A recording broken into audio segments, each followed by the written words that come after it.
Je me tenais là, silencieuse, pendant qu'on descendait le cercueil de mon grand-père en terre.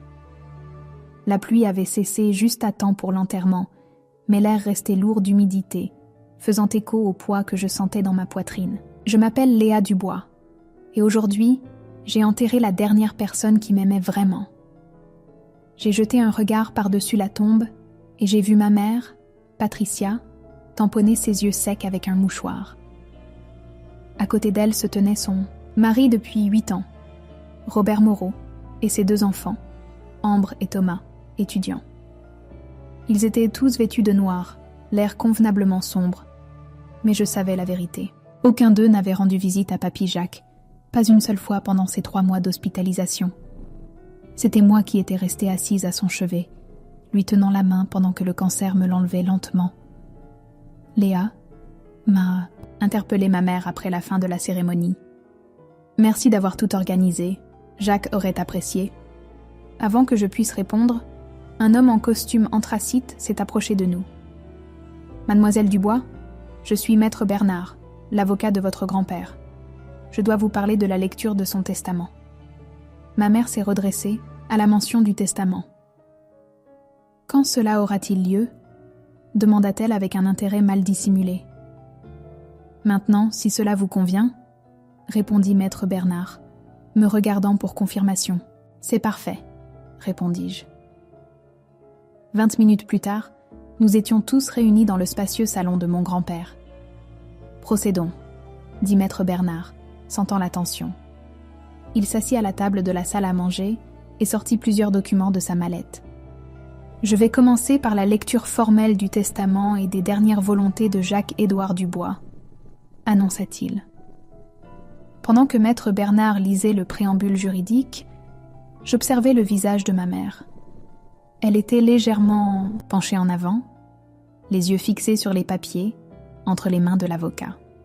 Ambre, ma demi-sœur, n'arrêtait pas de balayer la pièce du regard, cataloguant mentalement les objets, comme si elle décidait déjà de ce qu'elle voulait. À ma petite fille bien-aimée, Léa Elisabeth Dubois, je lègue l'intégralité de mes biens, poursuivit maître Bernard, y compris ma résidence principale au 14 rue des Lilas, ma maison de vacances au lac Clair et tous mes actifs financiers, totalisant environ 800 000 euros. La pièce devint silencieuse. Je n'étais pas surprise. Papy avait toujours dit clairement que j'hériterais de tout. Mais les expressions sur les visages des autres étaient impayables. La bouche d'Ambre s'ouvrit littéralement et le sourire de ma mère se figea.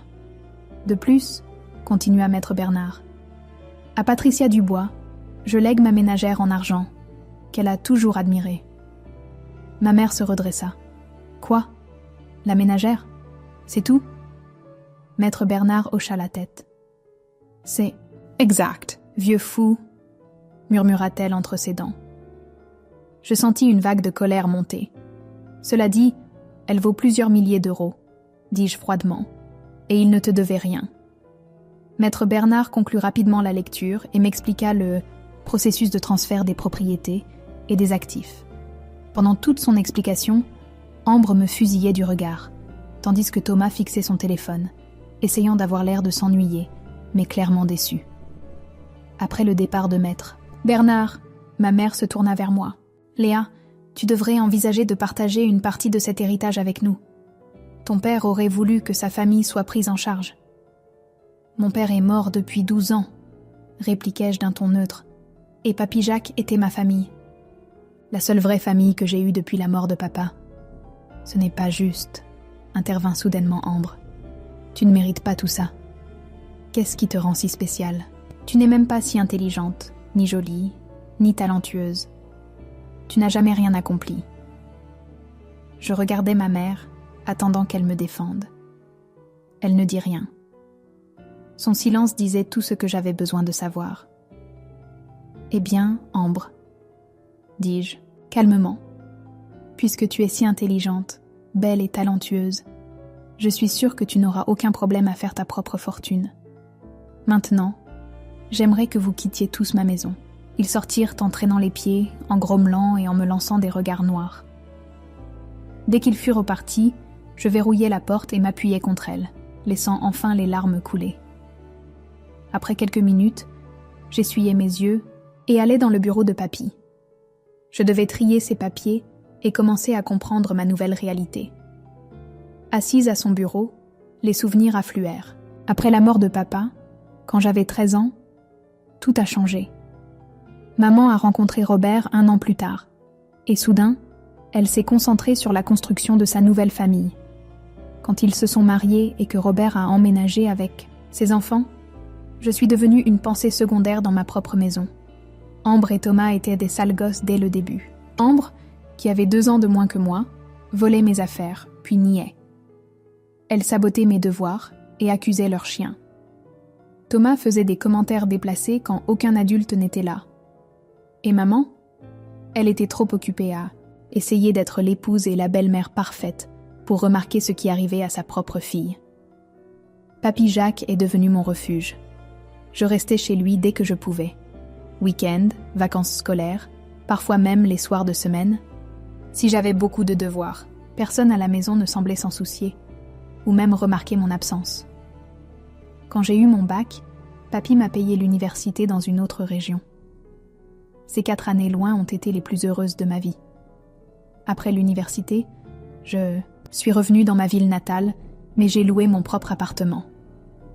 Je rendais visite à papy plusieurs fois par semaine, mais je ne voyais maman qu'une poignée de fois, généralement par hasard au supermarché ou à la station-service. Elle a même oublié mon anniversaire l'année dernière.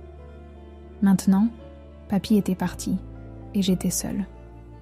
Mais au moins, j'avais une maison, sa maison, et assez de sécurité financière pour décider de ce que je voulais faire ensuite. En triant ses papiers, je fis la promesse silencieuse d'honorer sa mémoire en tirant le meilleur parti du cadeau qu'il m'avait fait.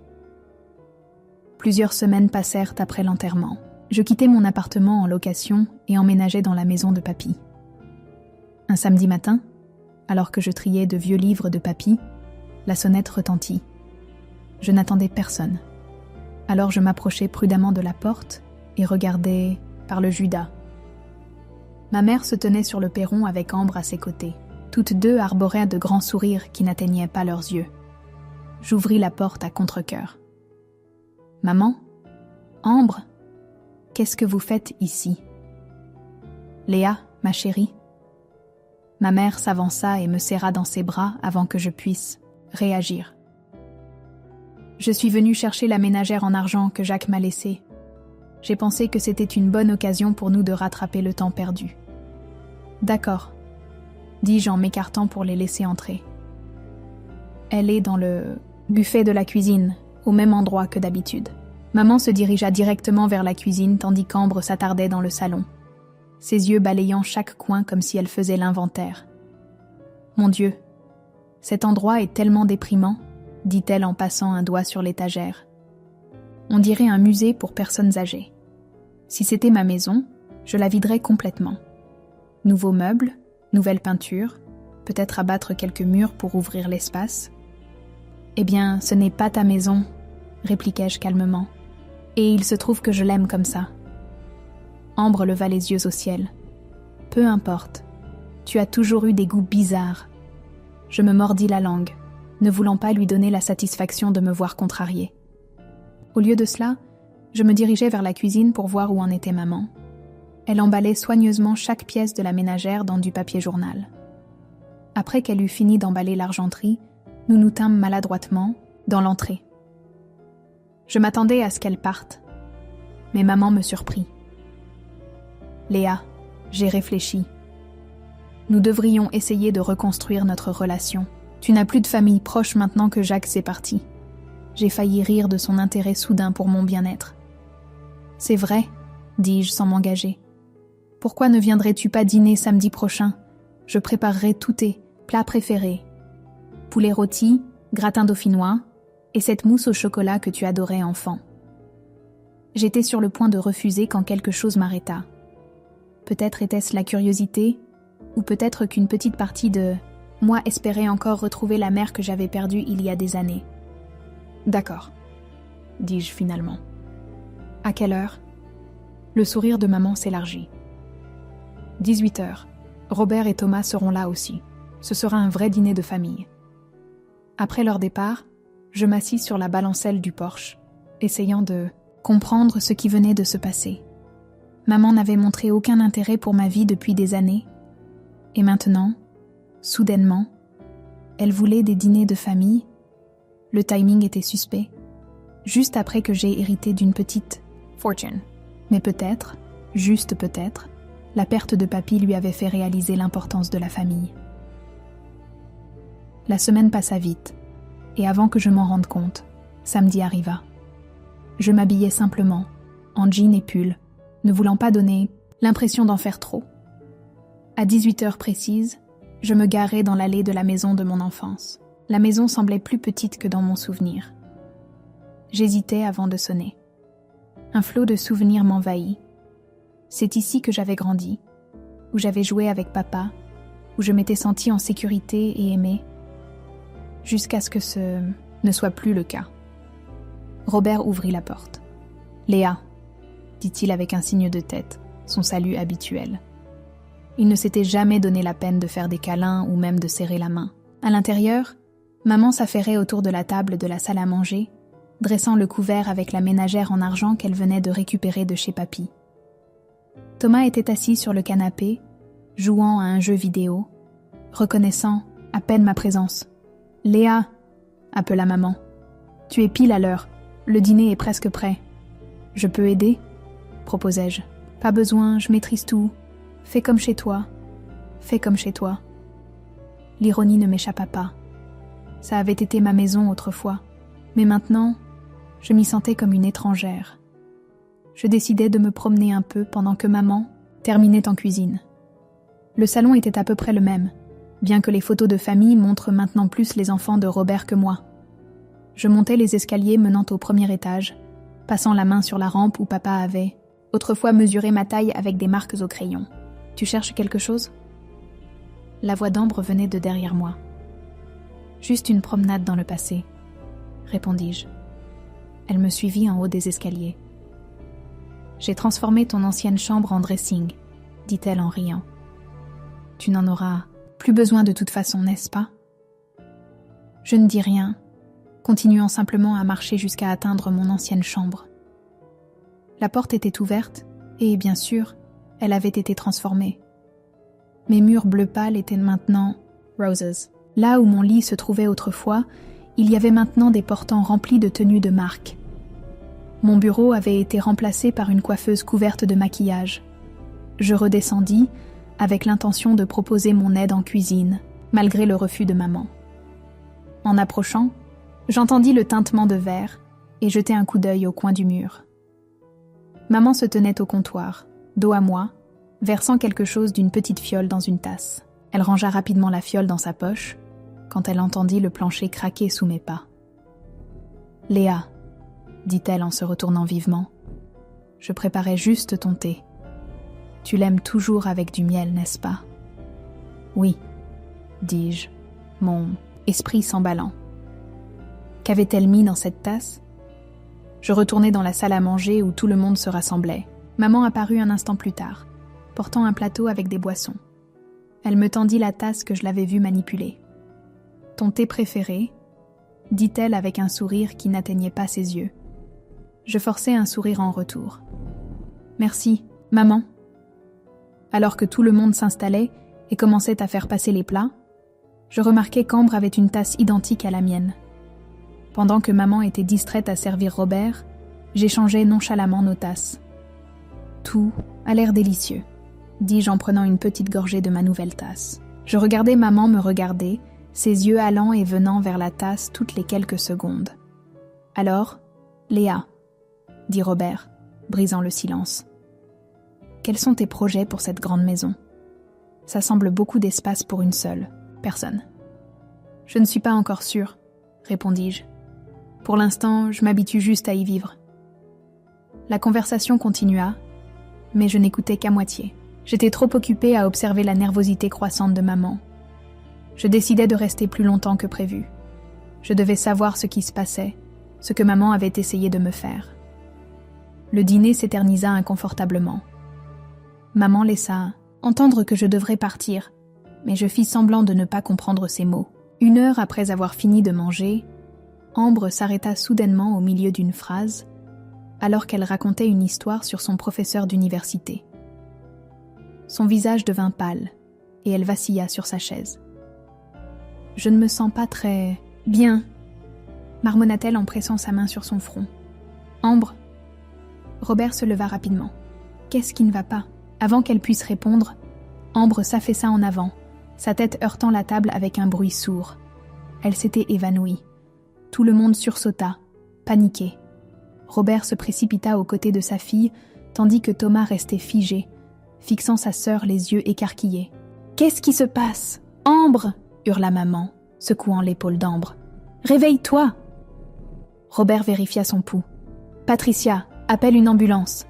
Maman chercha son téléphone d'une main tremblante. Pendant qu'elle composait le numéro, je m'éclaircis la gorge. « Je pense que je devrais mentionner quelque chose, » dis-je calmement. « J'ai accidentellement échangé les tasses avec Ambre tout à l'heure. J'ai remarqué qu'elles étaient identiques et je n'ai pas fait attention à laquelle était laquelle. Peut-être a-t-elle bu quelque chose qui ne lui convenait pas. » Les yeux de maman se dardèrent sur la tasse vide devant Ambre, puis revinrent vers moi. « Non, ce n'est pas... Robert, appelle le 15 maintenant. Dis-leur de se dépêcher. » Sa réaction paniquée confirmait mes soupçons. Je la regardais faire les 100 pas, marmonnant pour elle-même. Robert était au téléphone, décrivant les symptômes d'Ambre à l'opérateur. « Maman, dis-je doucement, qu'as-tu mis dans mon thé ?» Elle se retourna vivement vers moi. « Rien, ne sois pas ridicule. » « Alors pourquoi as-tu si peur ? Qu'est-ce qui arrive à Ambre ? » « Tais-toi » hurla-t-elle, ayant complètement perdu son sang-froid. « C'est de ta faute, tu as échangé les boissons. » Je m'écartai et sortis mon propre téléphone, composant le 17. « Bonjour, je voudrais signaler une tentative d'empoisonnement, » dis-je clairement. « Je crois que ma mère a essayé de me droguer, mais ma demi-sœur a eu la boisson à la place. » En quelques minutes, les secouristes se précipitèrent dans la maison. Pendant qu'ils s'occupèrent d'Ambre, j'expliquais tranquillement ce que j'avais vu, maman ajoutant quelque chose à mon thé et mon soupçon qu'elle avait essayé de me droguer. Les secouristes stabilisèrent Ambre et la chargèrent sur un brancard. « Sa tension artérielle est dangereusement basse, » dit l'un d'eux à Robert. « Nous devons l'emmener à l'hôpital immédiatement. » Alors qu'ils emmenaient Ambre, des voitures de police arrivèrent devant la maison. 2 officiers entrèrent, et je répétais mon histoire. L'officier supérieur, une femme aux yeux bienveillants et à la voix ferme, demanda à maman ce qu'elle avait mis dans la boisson. Maman fondit en larmes. C'était de la clonidine. Je l'ai prise chez Madame Martin quand je faisais le ménage la semaine dernière. Elle l'utilise pour l'hypertension artérielle. Je savais que ça ferait chuter la tension de Léa, la rendrait étourdie et désorientée au volant. Elle aurait pu avoir un accident de voiture, et alors elle aurait eu besoin de nous pour l'aider à récupérer. Elle aurait dû partager une partie de cet argent avec nous. La pièce tomba dans le silence. Même Robert la fixait, choqué. « Patricia, Dubois, » dit l'officier. « Je vous place en état d'arrestation pour tentative de meurtre. »« Meurtre » haleta maman. « Non, je ne voulais pas la tuer, juste la blesser un peu. » Droguer quelqu'un à son insu, surtout avec un médicament qui pourrait provoquer un accident de voiture, montre une intention de causer un préjudice grave ou la mort, expliqua l'officier en menottant maman. Alors qu'ils emmenaient maman, vers la voiture de police, elle se tourna pour me regarder une dernière fois. « Léa, s'il te plaît, dis-leur que je ne le pensais pas. Je suis ta mère. » Je ne dis rien, regardant pendant qu'il la mettait à l'arrière de la voiture de patrouille. Robert vint se tenir à côté de moi, le visage cendré. « Je n'en avais aucune idée, » dit-il doucement. « Je te jure, Léa, je ne savais rien de tout ça. » Je le crus. Robert avait beaucoup de défauts, mais il n'était pas violent ou vindicatif, juste égoïste et indifférent. « Tu devrais aller à l'hôpital, » lui dis-je. « Ambre a besoin de toi. » Il hocha la tête, attrapant ses clés et le bras de Thomas. « Tu vas t'en sortir ? » « Ça ira, » dis-je. « Je dois faire ma déposition à la police, et ensuite je rentre chez moi. » Après leur départ, je m'assis avec l'officier restant et lui racontai tout. L'héritage, l'intérêt soudain de maman à renouer le contact, ce que j'avais vu dans la cuisine, et l'échange des tasses. Il prit des notes attentives, posant des questions de clarification sur le comportement et les déclarations de maman. « Nous aurons besoin que vous veniez au commissariat demain pour faire une déposition formelle, dit-il. Et vous serez probablement appelé à témoigner si cela va au procès. » Je hocha la tête, soudain épuisée. Je comprends. Plus tard, en retournant à la maison de papy, ma maison, maintenant, la réalité s'abattit sur moi. Ma propre mère avait essayé de me faire du mal, peut-être de me tuer, pour de l'argent. La mère qui avait autrefois pensé mes genoux écorchés et m'avait lu des histoires avant de dormir, était devenue quelqu'un capable de calculer le mal contre son propre enfant. Je me garai dans l'allée, mais ne pus me résoudre à entrer tout de suite. Au lieu de cela, je restai assise dans la voiture, des larmes coulant sur mon visage. Pas des larmes de tristesse, mais de colère et de trahison. Comment les choses avaient-elles si mal tourné? Quand maman avait-elle tant changé? Finalement, j'essuyai mes larmes et entrai. La maison était calme et silencieuse, remplie des affaires de papy, des souvenirs de l'homme qui m'avait aimé inconditionnellement. Je passai la main le long de la rampe, la sentant lisse sous mes doigts. « Tu me manques, papy », murmurai-je à la maison vide. « Qu'est-ce que je fais maintenant ?» Les semaines suivantes passèrent dans un tourbillon de commissariats, de cabinets, d'avocats et de visites au palais de justice. Maman fut inculpée de tentative de meurtre. Les preuves contre elle étaient accablantes. Sa confession sur les lieux, la clonidine trouvée dans sa poche, et la confirmation de l'hôpital Cambre avait bien été droguée avec ce médicament. J'assistais à l'audience préliminaire, regardant maman dans sa combinaison orange, le visage pâle et tiré. Elle essayait sans cesse de croiser mon regard, mais je refusais de la regarder directement. Robert et Thomas étaient là aussi, assis, de l'autre côté de la salle d'audience. Ambre se remettait encore à la maison. L'avocat commis d'office de maman tenta de plaider qu'elle n'avait jamais eu l'intention de me tuer, juste de provoquer un accident mineur. Mais le procureur rétorqua que donner à quelqu'un un médicament pour la tension artérielle qui pourrait lui faire perdre connaissance au volant montrait un mépris total pour la vie humaine. Finalement, maman accepta un accord de plaider, coupable, 5 ans de prison ferme pour tentative de meurtre, avec possibilité de libération conditionnelle après 3 ans. Alors qu'on l'emmenait, elle croisa enfin mon regard et articula. « Je suis désolée. » Je me détournai. À l'extérieur du palais de justice, Robert s'approcha de moi, maladroitement. « Ambre va mieux, dit-il. Elle veut te parler. Elle a été horrifiée quand elle a appris ce que sa mère a essayé de faire. Nous l'avons tous été. Aucun de nous n'aurait participé à quelque chose comme ça. » J'acceptai de rendre visite à Ambre le lendemain. Quand j'arrivai chez eux, c'était étrange de savoir que maman ne serait pas là. Ambre était assise dans le salon, l'air pâle mais alerte. « Salut », dit-elle quand j'entrai. « Merci d'être venue. » Je m'assis en face d'elle. « Comment te sens-tu ?»« Mieux. Les médecins disent qu'il n'y aura pas de séquelles permanentes. » Elle tripota l'ourlet de son t-shirt. « Écoute, Léa, je dois m'excuser. Pas seulement pour ma mère, ça la regarde, mais pour la façon dont je t'ai traitée toute. Ces années... » Je haussai les sourcils, ne m'attendant pas à cela. « J'étais jalouse, » continua-t-elle. « Tu avais cette relation parfaite avec ton père, puis avec ton grand-père. Même après la mort de ton père, tu avais quelqu'un qui te mettait en premier. Personne ne m'a jamais mise en premier, pas même ma mère. » Sa voix se brisa. « Et je me suis défoulée sur toi. Ce n'était pas parfait, dis-je doucement, juste réel. Nous parlâmes pendant près d'1 heure, pas de maman ni de l'héritage, mais de nos enfances, de nos malentendus, de la famille que nous aurions pu être dans des circonstances différentes. Je n'appellerais pas ça une réconciliation, exactement, mais c'était un début. Quand je partis, nous convînmes de nous revoir pour un café un de ces jours. Je ne savais pas si ça arriverait vraiment, mais la possibilité existait maintenant, ce qui était plus que ce que j'avais eu avant. 3 mois après la condamnation de maman, je reçus une lettre du centre pénitentiaire pour femmes où elle était détenue. Je fixai l'enveloppe pendant un long moment avant de l'ouvrir. « Chère Léa », avait-elle écrit de son écriture familière et bouclée. Je sais que je ne mérite pas ton pardon. Ce que j'ai fait est impardonnable. Je me suis perdue quelque part en chemin. Après la mort de ton père, j'étais désespérée de construire une nouvelle vie. Une vie sans la douleur de me souvenir de lui. Mais en essayant d'échapper à cette douleur, j'en ai causé tellement plus. Je t'ai repoussé alors que j'aurais dû te serrer plus fort. Tu étais tout ce qu'il me restait de lui, et je ne pouvais pas supporter de voir ses yeux me regarder à travers les tiens. Je ne te demande pas de venir me voir, ni même de répondre. Je veux juste que tu saches que je regrette ce que j'ai fait de chaque fibre de mon être.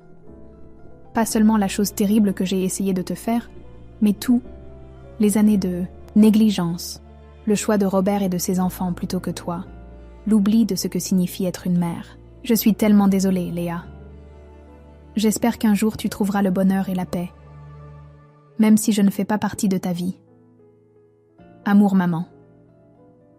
Je pliai la lettre et la remis dans son enveloppe, puis la plaçai dans un tiroir du bureau de « Papy, je n'ai pas pleuré, je n'ai pas ressenti le besoin de répondre. Peut-être qu'un jour je le ferai, mais pas encore. Maman devait vivre plus longtemps avec ses choix, et j'avais besoin de temps pour construire ma vie sans l'ombre de sa trahison planant sur moi. Et c'est ce que je fis. Une année passa, puis une autre. Je gardai la maison de papy, mais redécorais certaines parties, mélangeant ses antiquités avec mon propre style.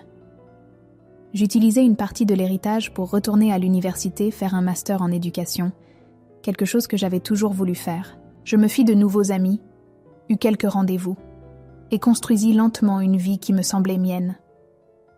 Ambre et moi prîmes effectivement ce café, puis dînâmes ensemble, et devînmes finalement quelque chose comme des amis.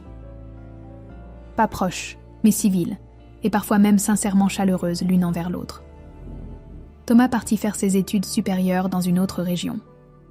Robert vendit leur maison et déménagea dans un appartement en centre-ville. Nous échangions des cartes de Noël, mais rien de plus. Maman continua d'écrire tous les quelques mois. Je lisais ses lettres, mais ne répondais jamais. Elle écrivait sur ses séances de thérapie, sur les autres femmes en prison, sur ses regrets et ses espoirs. Dans sa lettre la plus récente, elle mentionnait qu'elle serait bientôt éligible à la libération conditionnelle. Elle ne demandait pas si je soutiendrais sa libération, ou si elle pourrait venir vivre avec moi après. Elle semblait comprendre que certains ponts ne peuvent être reconstruits. Hier, en nettoyant de vieilles boîtes dans le grenier, j'ai trouvé un album photo que je n'avais jamais vu auparavant. Il était plein de photos de papa et moi, à la plage, ouvrant les cadeaux de Noël, faisant du vélo dans le parc. Sur chaque photo, nous rions. Sur la dernière page, il y avait une note de l'écriture de papy. Pour Léa. N'oublie jamais la joie que tu as apportée à la vie de ton père. Il vit en toi, il. Je restais assise là, au milieu des boîtes poussiéreuses, serrant cet album contre ma poitrine, et pleurais enfin, pour tout ce que j'avais perdu et trouvé. Papa était parti, et papy aussi.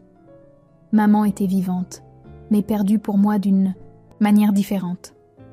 J'avais hérité d'une maison et d'argent, mais plus important encore, j'avais hérité de la capacité d'aimer profondément et de la force de survivre à la perte. Aujourd'hui, alors que j'écris ceci, je suis assise sur la balancelle du porche de la maison de mon grand-père, ma maison, maintenant, regardant le coucher de soleil peindre le ciel de nuances orange et rose. Une douce brise agite les feuilles du vieux chêne que papa a planté l'année de ma naissance. Il est plus grand que la maison maintenant, ses racines profondes et solides. Je ne sais pas ce que l'avenir me réserve. Je ne sais pas si je pardonnerai un jour à maman ou si elle comprendra vraiment la profondeur de sa trahison. Mais je sais que je vais bien. Plus que bien, en fait.